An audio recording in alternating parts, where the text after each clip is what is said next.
Subscribe कीजिए और देखिए हर सैटरडे एक खौफनाक थ्रिलर टेल्स।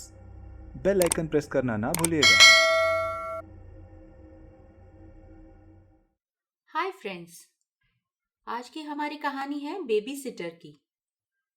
लोग कभी कभी अपने बच्चों को संभालने के लिए प्रोफेशनल्स हायर करते हैं, पर कैसे कोई किसी अनजान इंसान पर इतना भरोसा कर लेता है? आइए देखते हैं आज की कहानी बेबी सिटर।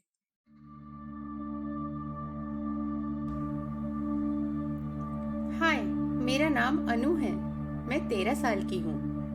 मैं अपने मॉम डैड की इकलौती बेटी हूँ, इसलिए वो मुझे बहुत पैम्पर करते हैं।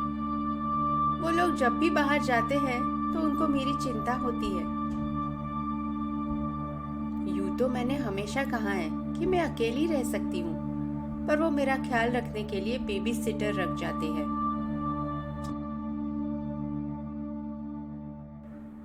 तो उस रात जब वो लोग अपने फ्रेंड्स के यहाँ जा रहे थे, तो डैड ने मुझे बताया कि उन्होंने एक बेबी सिटर से बात की है।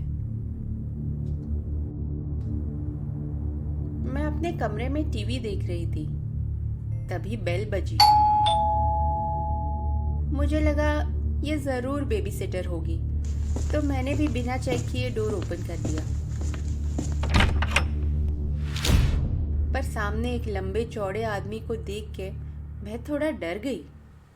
हाय, तुम अनु हो ना? मुझे तुम्हारे लिए ही भेजा है, बेबी सिटिंग के लिए। मेरा नाम गोपी है। इससे पहले बेबी सिटिंग के लिए लेडीज ही थी, तो मुझे थोड़ा अजीब लगा, पर वो कॉन्फिडेंट था तो मैंने कुछ कहा नहीं। मैं अपनी मूवी कंप्लीट करने रूम में चली गई।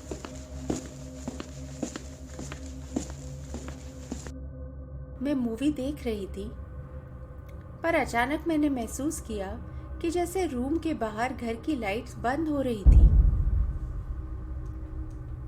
अरे, लाइट्स को क्या हो गया? अरे मैंने बंद की है। जरूरत ना हो तो इलेक्ट्रिसिटी वेस्ट नहीं करनी चाहिए। नीचे से आवाज आई। मुझे लगा वो पावर सेविंग के लिए सेंसिटिव होगा। अच्छी बात है।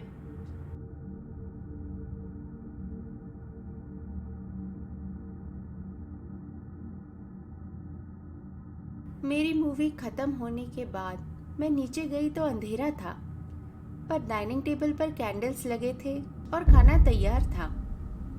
अरे, कैंडल लाइट्स! यस, आज स्पेशल है।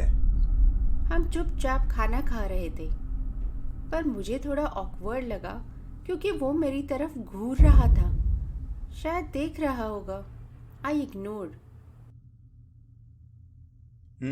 खाना अच्छा था क्या? अच्छा था। ये कुछ ज्यादा रोमांटिक नहीं हो रहा? ग्रेट। अच्छा, क्या तुम वीडियो गेम्स खेलोगी? मुझे बहुत पसंद है। Okay, sure. ऑसम। फिर वो लिविंग रूम में मेरी ड्रॉअर में रखे PS2 को सेटअप करने लगा। मैं सोच रही थी कि इसको कैसे पता चला कि PS2 कहाँ था। मैं जब ऊपर थी तब ये सब खोल खोल के देख रहा होगा। मोर्टल कॉम्बैट मेरा फेवरेट है, यही खेलेंगे। किसी इंसान का फेवरेट गेम मॉर्टल कॉम्बैट हो? इस गेम को तो कई जगह बैन भी करा हुआ है। कितना खून खराबा होता है उसमें। खैर, हम लोग वो गेम खेलने लगे। मुझे कभी ये गेम पसंद नहीं था, तो उतना आता भी नहीं था, पर वो जैसे एक्सपर्ट था। वो हर बार फुल एनर्जी में ही मुझे मार रहा था। मैं हारती गई। अरे तुमको तो आता ही नहीं है। रुको, मैं सिखाता हूँ। फिर उसने सिंगल प्लेयर मोड लगाया और सिर्फ मेरे हाथ में कंट्रोलर दिया। मैं कोशिश कर रही थी, पर अचानक वो मेरे पीछे से आके मेरे हाथों को कंट्रोलर के साथ पकड़ के गेम खेलने लगा। अरे रुको ना, देखो अभी जीत जाएंगे। थोड़ी देर में मुझे बहुत अजीब फील होने लगा। मैंने उसको बोला कि मुझे बोर हो रहा है, मुझे नहीं खेलना। अरे ट्राई तो करो, होगा। देखो इतनी जल्दी गिव अप ना करो।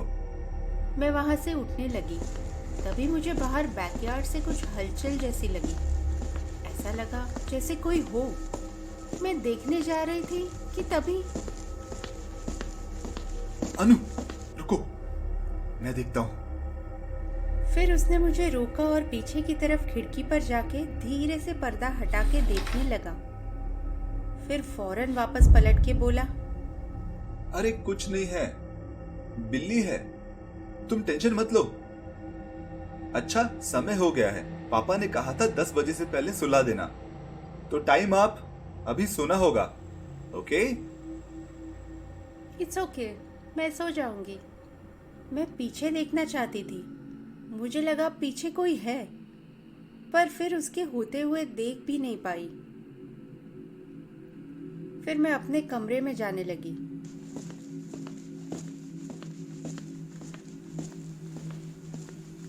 नींद तो मुझे बिल्कुल नहीं आ रही थी। न जाने मेरे मन में कुछ चल रहा था। मुझे उस बेबी सिटर पर कुछ शक हो रहा था।